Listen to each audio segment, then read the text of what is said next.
So welcome back friends. Last video में अपन ने cover किया कि एक ब्रांच नेटवर्क आपको दिया हो, ब्रांच पाइप सिस्टम दिया हो, तो उसको कैसे प्रोसेस करते हैं, कैसे इक्वेशंस बनाते हैं और कैसे अपन ने एक सॉल्व एग्जांपल ट्राई किया था। इस वीडियो में टॉपिक है टेपर्ड पाइप फ्लो, ओके, या फिर फ्लो थ्रू टेपर्ड पाइप। अब टेपर्ड पाइप होता क्या है? तो a tapering pipe is nothing but it has a gradually varying cross sectional area. जैसे कि डायग्राम में दिया है, यहाँ पे एक पॉइंट पे तो डाया दिया हुआ है D1, एक पॉइंट पे जो डाया है D2, ठीक है। तो ये कंटिन्यूसली चेंज हो रहा है, इसलिए लिखा है यहाँ पे ग्रेजुअली वेरिंग। नाउ एक सेकेंड इंपॉर्टेंट पॉइंट इसमें क्या होता है, जो हेड लॉस है ये भी कंटिन्यूसली वेरी कर रहा है।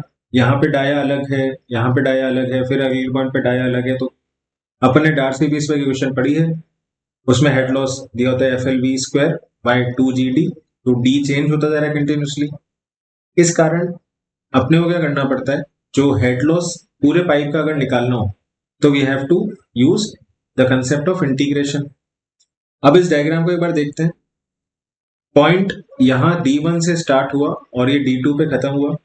अब ये जो दो लाइंस होती हैं, आउटर लाइंस, ये जहां पे वर्चुअली कनेक्ट हो रही हो, यहाँ पे मार्क किया है पॉइंट O, तो इसको अपन कहते हैं apex, okay, the apex point. यहाँ पे मैंने कुछ नोटिंग्स किए हैं। सॉल्व करने के लिए, इंटीग्रेशन करने के लिए एक एलिमेंट लिया है, dx लेंथ है उसकी, ठीक है। जो ये dx लेंथ का एलिमेंट है, इस पॉइंट पे जो डाया है इट इज स्मॉल d, जो इसकी डिस्टेंस है D2 से ये है x, ठीक है। एपेक्स से जो D2 की डिस्टेंस है it is small l, and D1 और D2 सेक्शन के बीच की जो लेंथ है इट इज कैपिटल L। तो चलिए इसको देखते हैं कैसे सॉल्व करते हैं। यहां पे आते हैं सबसे पहले फॉर्म। अपन ने यूज किया कंसेप्ट सिमिलर ट्रायंगल्स का। तो D1 by D2 is equal to L plus L divide by L। ये बेसिक मैथमेटिक्स से, आई होप ये फॉलो कर रहे होंगे आप। वापस से बता देता हूँ, डी ये रहा D1 D2, इनका जो रेशियो है वो इस लेंथ के, ये जो है L plus L divide by L का ratio. Simple similar triangle method.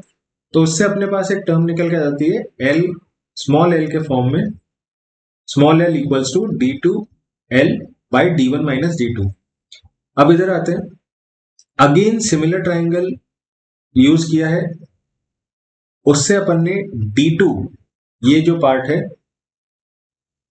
और स्मॉल d, इन दोनों का रेशियो लिया है, और अगेन सिमिलर फैशन में सिमिलर ट्रायंगल के हेल्प से ये इक्वेशन क्रिएट करिए, ठीक है। अब अगर हेड लॉस निकालना हो फॉर द लेंथ dx, तो अपन ने डार्सी-वेईसबर्ग इक्वेशन यूज की, and f dx v², l की वैल्यू क्या होगी dx, ओके।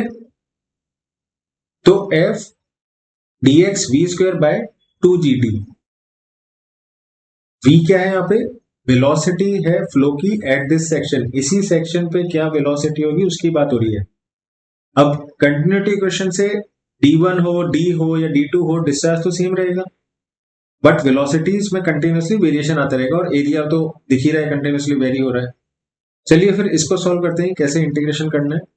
तो वेलोसिटी अपन ऐसे लिख सकते हैं, अगर डाया स्मॉल d है जहां पे dx लेंथ पे, तो वेलोसिटी कितनी रहेगी, q by pi d² bye 4। इस वैल्यू को पुट अपन करते हैं हेड लॉस की इक्वेशन में, उससे अपने को एक फॉर्मेट निकल के आता है, ओके। ये इक्वेशन निकल कर आती है।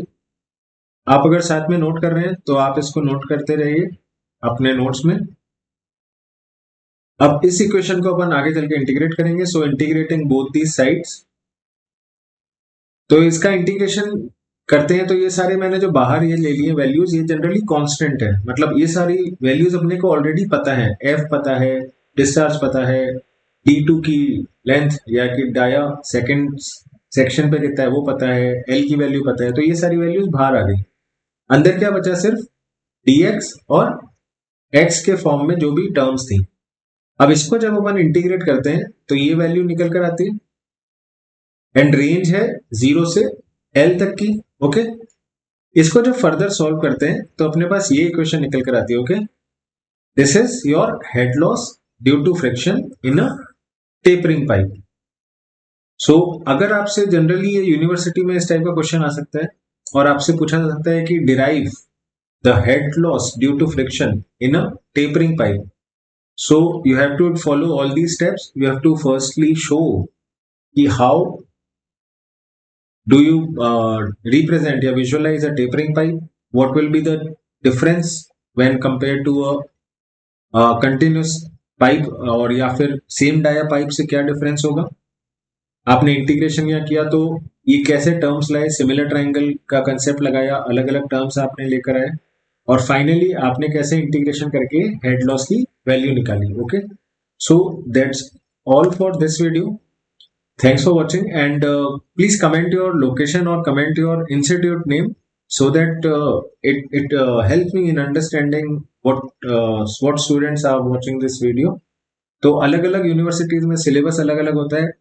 I will try to cover कि मैं सारे सारे सिलेबस के सारे टॉपिक्स कवर कर पाऊँ। Okay, and if there are any queries और any feedback with regards to video, then please put in comments below.